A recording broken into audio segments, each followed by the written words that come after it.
Hi friends, welcomes to Pavi's gallery.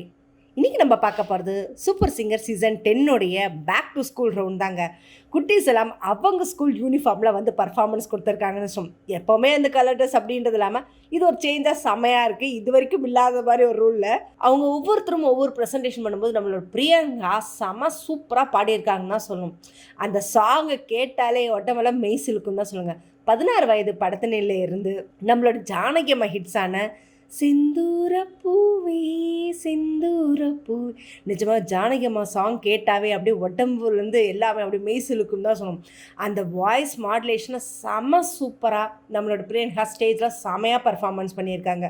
அந்த ஒவ்வொரு தடையும் அந்த செந்தூரப்பூவே அந்த இது கொடுக்கும்போதும் அந்த ஃபினிஷிங் டச் செம சூப்பராக பண்ணியிருக்காங்கன்னு தான் சொல்லுவாங்க. ஏன்னா அந்த பிச்சோட லெவல் எல்லாமே அப்படி ஒரு அட்டகாசமாக இருந்தது. ஒரு இடத்துல கூட மிஸ் பண்ணுறதுக்கே இல்லாத அளவுக்குங்க. சாங் ஃபுல்லாக எப்படி ஜானகி அம்மா அந்த எக்ஸ்ப்ரெஷன்ஸ் ஃபீல் கொடுத்தாங்களோ அதே மாதிரி இருந்ததுங்க. இந்த சாங்க்காகவே அவங்க வந்து அவார்டும் வாங்கியிருக்காங்கன்னா சொல்லணும். ஜானகி அம்மாவோட ஸ்பெஷல் விஷயம். அதையும் தாண்டி இந்த சாங் கேட்கும் போதெல்லாம் நமக்குள்ளே ஒரு செம சூப்பரான ஒரு ஃபீல்னால் சொல்லணும். ஸ்ரீதேவி அவங்க ஆக்டிங்காக இருக்கட்டும், படமும் இருக்கட்டும், எல்லாமே செமையாக இருக்குன்னு தான் சொல்லணும். அடுத்ததாக இதில் ஜட்ஜஸ் கொடுத்த கமெண்ட்ஸ் தான் செம சூப்பர். பாடி முடித்ததுமே நம்மளுடைய இமான் சார் இருந்துட்டு பிரியங்கான்னு பேர் வச்சாவே வந்து எல்லாமே அமேசிங்கான பர்ஃபார்மன்ஸ் கொடுப்பாங்களோ உடனே நம்ம பிரியங்கான்ட்டு ஆமாம் சார் அப்படின்னு சொல்லிட்டு யாருங்க காம்பேரிங் பிரியங்க ஆமாம் சார் எல்லாருமே அப்படி தான் இருப்பாங்கன்னு சொல்லி கலாய்ச்சாங்க.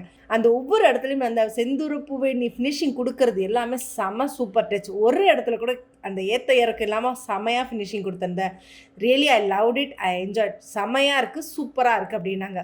அடுத்தது நம்மளோட சித்ராமா சொல்லும்போது எனக்கு ஜானகி அம்மானா ரொம்ப பிடிக்கும், அவங்க பாட்டு இன்னும் சூப்பர், அந்த பாட்டை நீ பாடினது உடனே எனக்கு இன்னும் ஒன்று எனக்கு ரொம்ப பிடிச்சி போச்சு, நான் இன்னும் கொஞ்சம் நிறைய எதிர்பார்க்குறேன், புரியுது இல்லையா அப்படின்னா புரியுதுங்கம்மா, ஏன்னா நீ அடுத்தடுத்த லெவல் போகணும் அப்படின்னா இன்னும் நிறைய விஷயங்கள் நீ கொஞ்சம் இது பண்ணணும், ஸோ அந்த நம்பிக்கை கரெக்டாக இது பண்ணிக்கோ அப்படின்னு சொன்னதுமே கண்டிப்பாக பண்ணுறேன் அப்படின்னுது. நம்மளோட மனோஜ் அவர்கள் செம சூப்பராக பாடின, செமையாக இருக்குது வாய்ஸ் எல்லாமே. சொல்லப்போனால் நம்மளோட ஜானகி அம்மா வந்து இந்த சாங் கண்டிப்பாக கேட்பாங்கன்னு நினைக்கிறோம். கேட்டாங்கன்னா அவங்களோட பிளஸ்ஸிங்ஸ் உனக்கு ஃபுல்லாகவே எப்போவுமே இருக்கும், அதில் எந்த இதுவும் கிடையாது, சூப்பர் பர்ஃபார்மன்ஸ் அப்படின்னு சொல்லி முடித்தாங்க. சொல்லி முடித்ததுமே பிரியங்காவை பற்றி ஃபஸ்ட் ரவுண்டில் வந்து உன்னால் கலந்துக்க முடியல, ஏன்னா அதுக்கான வாய்ப்புகள் வசதிகள் இல்லைன்றதுனால ஸோ செகண்ட் ரவுண்டு தான் வந்தேன். ஸோ உன்னை இங்கே கொண்டு வந்த அந்த பர்சனுக்கு நம்ம வந்து ஒரு ஹக்கி கொடுத்து தேங்க்ஸ் இல்லையா. ஆமாங்க, மகேந்திரன் அவருக்கு வந்து ஃப்ரான்ஸ்லேருந்து உனக்கு ஹெல்ப் பண்ணவருக்கு வந்து ஒரு ஹக்கி, அது எப்படி பாசிபிளாக இருக்கும் அப்படின்னு மாக்காப்பா கேட்டதுக்கு என்ன மாக்காப்பா வீடியோ கால் மூலமாக கிடையாது, நம்ம சூப்பர் சிங்கர் 10 இருக்கோம், ஸோ டைரெக்டாகவே நம்ம எல்லாமே இங்கே பாசிபிள் அப்படின்னு சொன்னாங்க. ஆமாங்க, அவர் வந்து டைரெக்டாகவே இங்கே வந்து பிரியங்காவுக்கு ஒரு ஸ்பெஷல் கிஃப்ட்டும் கொடுத்துருந்தாருங்க.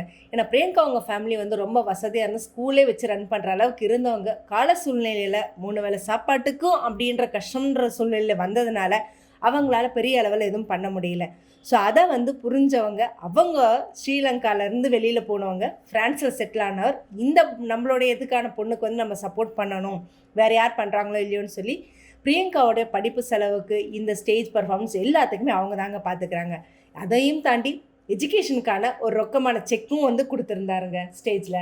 இது எல்லாத்த விட பிரியங்கா 3 கோல்டன் பஸர் அடித்ததுனால பிரியங்காவுக்கு நீ 3 கோல்டன் பஸர் அடிச்சிட்ட, ஸோ அப்போ வந்து அடுத்தது எந்த ரூமுக்கு போகணும் அப்படின்னு சொல்லி மாக்காப்பா கேட்டேன். எந்த ரூமுக்கு அந்த கிஃப்ட் ரூம் தான்மா போமா அப்படின்னு சொன்னதுமே உள்ளே போயிட்டு அந்த சைக்கிள் கூட வச்ச சைக்கிள் இருக்கும் பாரு, அது எனக்கு பிடிக்காது, சரி அது எனக்கும் பிடிக்காது, அதனால தான் சொன்னேன், அந்த கரடி மாமட்டா அதை எடுத்துக்காது, எனக்கு பிடிச்சது தான் நான் எடுப்பேன்னு பிரியங்கா சொன்னதுமே அது எனக்கு பிடிக்காதுன்னு தெரியுமா, அதனால தான் உன்னை எடுக்க சொன்னேன், அவங்ககிட்ட போகாது அப்படின்னு மாக்காப்பா கலாய்ச்சிட்டு இருந்தாருங்க. ஸோ கடைசியாக ஒரு கிட்டார் எடுத்துகிட்டு வந்தாங்க. ஸோ தன்னுடைய சங்கீதத்துக்கான தேடலை எது மூலமாக அவங்க நிறைவேற்றிக்கிறாங்க அப்படின்றத வந்து இதுலேருந்தே ப்ரூஃப் பண்ணிக்கலாம். கிட்டார் எடுத்து வந்தது மட்டும் கிடையாதுங்க, 3 ஜட்ஜஸ் கிட்ட இருந்தும் ஆட்டோகிராஃப் வாங்கி ஒரு சந்தோஷமான மனநிறைவோட அடுத்த லெவலுக்கு நம்ம பிரியங்கா போயிருக்காங்க. ஸோ ரொம்ப எதிர்பார்ப்போடையும் அவளோடையும் இருக்குது. ஏன்னா வந்து அடுத்தடுத்த லெவலுக்கு வந்து பிரியங்கா எப்படி போகணும், எப்படி வருவாங்க, ஏன்னா இவங்க வந்து பெரிய அளவில் வந்து அவங்க இனத்தை சேர்ந்த மக்களுக்கும் சரி ஊருக்கும் சரி அவங்க அடுத்தடுத்த ஒரு பொசிஷன்ஸை கொடுப்பாங்க அப்படின்ற ஒரு ரொம்ப எதிர்பார்ப்போடு இருக்குது. ஸோ இதை பற்றின கமெண்ட்ஸை கமெண்ட் பாக்ஸில் கொடுங்க. இந்த மாதிரி இன்ட்ரெஸ்டிங்கான அப்டேட்ஸ்க்கு என்னோடய சேனலை சப்ஸ்கிரைப் பண்ணிக்கோங்க, பக்கத்தில் இருக்க பெல் ஐக்கானை கிளிக் பண்ணிக்கோங்க, நோட்டிஃபிகேஷன் மிஸ் பண்ணாமல் இருக்கிறதுக்கு.